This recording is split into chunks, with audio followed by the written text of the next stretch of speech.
Hello everyone, welcome to exam core. Basically मैंने आपको पहले भी मेंशन किया था कि हम आपके लिए एक सेपरेट एमसीक्यू सेशन लेके आएंगे। सो आज से हम वो daily current affair MCQ session शुरू कर रहे हैं एंड ये सेशन आपको रिकॉर्डेड फॉर्मेट में मिलेगा। सो शुरू करते हैं सेशन को बिना टाइम को वेस्ट किए हुए। एंड अगर हम बात करें पहले क्वेश्चन की, तो पहला क्वेश्चन आपके स्क्रीन पर है। कहता है who has been appointed as chairman of the 16th finance commission.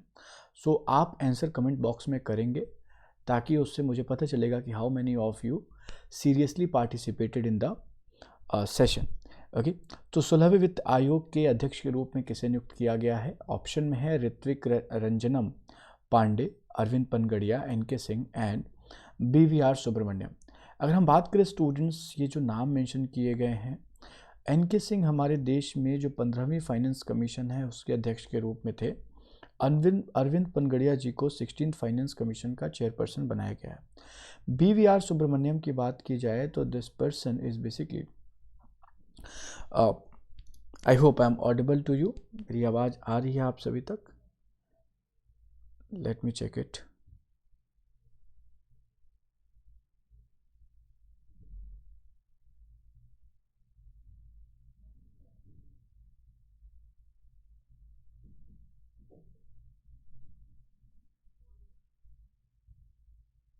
Okay okay everyone, so आप मुझे सुन पा रहे हैं। अगर हम बात करें तो बेसिकली बी.वी.आर. सुब्रमण्यम की बात करें तो ये सीईओ हैं बेसिकली नीति आयोग के। ओके, अगर हम बात करें नीति आयोग, तो 2015 में नीति आयोग का गठन किया गया 1 जनवरी को। नीति आयोग ने रिप्लेस किया एक संस्था जिसका नाम था planning commission.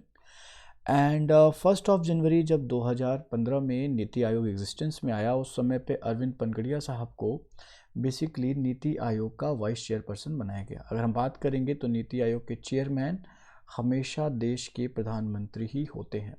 So be ready for the same. ये वो न्यूज़ आर्टिकल है जिसमें मेंशन किया गया है कि Panagariya will be the 16th means will be the head of the 16th finance commission. Okay, so अगर हम, जैसा मैंने आपको बताया कि पनगड़िया साहब पहले नीति आयोग के वाइस चेयरमैन के रूप में काम कर चुके हैं और वो प्रेजेंट में 16th फाइनेंस कमीशन के रूप में फंक्शन करेंगे। अगर हम बात करें तो बेसिकली फाइनेंस कमीशन एक कॉन्स्टिट्यूशनल बॉडी है जो कि मेंशन किया गया है under article 280 of the constitution, अनुच्छेद 280 के तहत। आई होप आप इसे देख पा रहे होंगे, नहीं देख पा रहे तो मैं यहाँ पे लिख देता हूँ। एंड इसका काम होता है केंद्र और राज्य के बीच में जो टैक्सेस हैं उनको डिस्ट्रीब्यूट करना, जो टैक्स के थ्रू रेवेन्यू आया है उसको डिस्ट्रीब्यूट करना ताकि स्टेट डेवलपमेंट कर सके। ओके, सो इसमें 5 मेंबर होते हैं, एक चेयरपर्सन होगा और 4 अदर मेंबर होंगे जिनकी स्पेसिफिक क्वालिफिकेशन होती है। अगर हम बात करें तो एक जो मेंबर होंगे वो किसी हाई कोर्ट के जज के क्वालिफिकेशन रखते हों, एक व्यक्ति finance and government of India के अकाउंट से भली भांति परिचित हों, उनको स्पेशल नॉलेज हो, एक व्यक्ति फाइनेंशियल मैटर से जुड़े हुए हो, साथ ही साथ उनको प्रबंधन का यानी एडमिनिस्ट्रेशन का एक्सपीरियंस हो, और एक व्यक्ति इसमें होंगे जिनको इकोनॉमिक्स यानी अर्थव्यवस्था की इंफॉर्मेशन होनी चाहिए। सो ये इम्पॉर्टेंट है और ये जो डेटा मैं आपको दे रहा हूँ ये अब तक कुल 15 फाइनेंस कमीशन बन चुका है और जिसके चेयरपर्सन डिफरेंट पीपल रह चुके हैं। कई बार आपके एग्जामिनेशन में इनके नाम पूछे जाते हैं। जैसे अगर मैं बात करूँ, फर्स्ट फाइनेंस कमीशन के चेयरपर्सन थे K C. Neogy, 11th finance commission के चेयरपर्सन थे ए.एम. खुसरो, 12th के थे सी रंगराजन, 13th के थे विजय केलकर, 14 के थे वाई.वी. रेड्डी, 15 के थे एन.के. सिंह। सो ये कुछ इम्पॉर्टेंट नाम है जो आपको याद रखना चाहिए आपके आने वाले एग्जामिनेशन के लिए, बहुत ज़रूरी रहेगा। अगले क्वेश्चन की तरफ अगर हम बढ़े तो अगला क्वेश्चन कहता है कि which country has initiated the process of investing $2 billion in food park of India. किस देश ने भारत में फूड पार्कों में $2 बिलियन निवेश करने की प्रक्रिया शुरू करी है? इसका फ़ायदा क्या होगा? बेसिकली अगर हम बात करें तो देश में फूड प्रोसेसिंग इंडस्ट्री को बिल्ड करना है जिससे देश में रोजगार डेवलप हो और आत्मनिर्भरता आए। तो अभी इसके लिए नीदरलैंड, मॉरिशस, यूएई और यूएसए किसने अभी ये इन्वेस्टमेंट की बात करी है? तो अगर हम बात करें तो रिसेंटली यूएई ने इनिशिएट किया है 2 बिलियन यूएस डॉलर, जो कि भारत के फूड पार्क्स डेवलपमेंट में क्या है खर्च किए जाएंगे। अगर हम आगे बढ़ें, यूएई की बात करें तो इसकी कैपिटल है Abu Dhabi, currency is dirham, president है Mohammed bin Zayed Al Nahyan, prime minister है Mohammed bin Rashid Al Maktoum, official language है अरेबिक। हरदीप सिंह पुरी जो कि basically union urban affair minister हैं, साथ ही साथ इनके पास petroleum and natural gases ministry भी है। अभी इन्होंने national street food festival 2023 inaugurate किया। किस शहर में? हरदीप सिंह पुरी ने किस शहर में नेशनल स्ट्रीट फूड फेस्टिवल का उद्घाटन किया? सो अगर हम इसके आंसर की बात करें तो रिसेंटली जवाहरलाल नेहरू स्टेडियम दिल्ली में इसको इनाग्रेट किया गया। एंड आप कमेंट बॉक्स में आंसर लिखते हुए आगे बढ़ेंगे।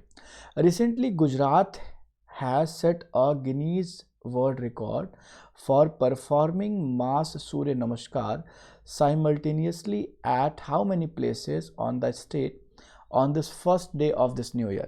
तो गुजरात ने नए साल के पहले दिन राज्य में कितने स्थानों पर एक सामूहिक सूर्य नमस्कार करके गिनीज वर्ल्ड रिकॉर्ड बनाया है? तो अगर हम बात करें स्टूडेंट्स तो 108 प्लेसेस पे ये सूर्य नमस्कार हुआ और ये अपने आप में एक गिनीज वर्ल्ड रिकॉर्ड बन गया है।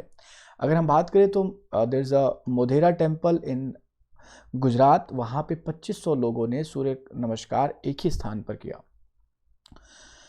अगले क्वेश्चन की तरफ बढ़े तो recently which country has officially declined the invitation to join the BRICS, that is Brazil, Russia, India, China, South Africa group of major emerging economics. हाल ही में किस देश ने प्रमुख उभरती अर्थव्यवस्थाओं के समूह ब्रिक्स को शामिल बेसिकली इसके निमंत्रण में शामिल होने पर आधिकारिक रूप से अस्वीकार किया है? सो अगर कंट्री की बात कर जाए Argentina, Ethiopia, Saudi Arabia, Egypt. अगर हम बात करें तो रिसेंटली अर्जेंटीना ने आधिकारिक रूप से इस इनविटेशन में, इस आमंत्रण में, इस निमंत्रण में शामिल होने के लिए अस्वीकृति दी है।